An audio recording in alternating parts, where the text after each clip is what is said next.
that we should try and treat this like a sort of terrorist operation with an aeroplane. Allegorically speaking, we've got a 747 over London full of fuel and 450 people on board and a pile of terrorists.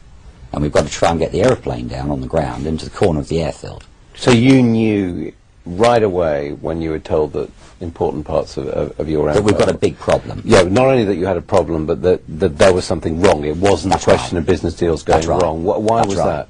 That's right. Why were you so sure that it wasn't just a question of business? Because it's not possible that that position could be presented to me by virtue of the structures.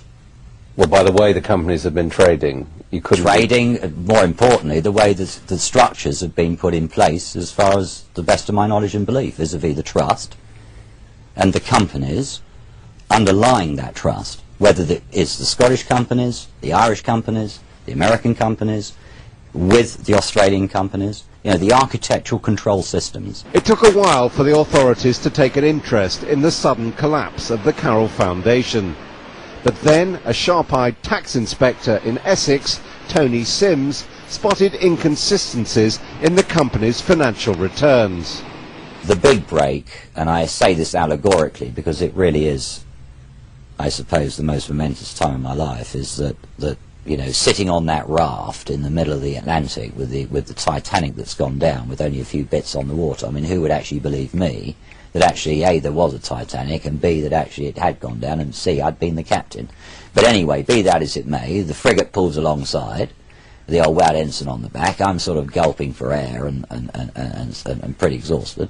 And over the side comes an officer who actually is a rather experienced Inland Revenue inspector, who believes what I'm saying and pulls me off the raft and pulls me onto the frigate and gives me a, you know, fresh pair of clothes, whatever, and says, well, Mr. Carroll, you know, where's it all gone?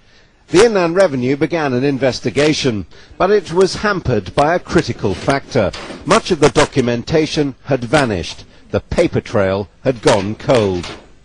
Predominantly what we're dealing with here is we're dealing with opaque trust law, which is a function of trust law, and we're dealing with the fact that trusts have no obligation to file documentation in the public domain, which is a function of trusts. In this situation, it's unfortunate, but that's the way it is.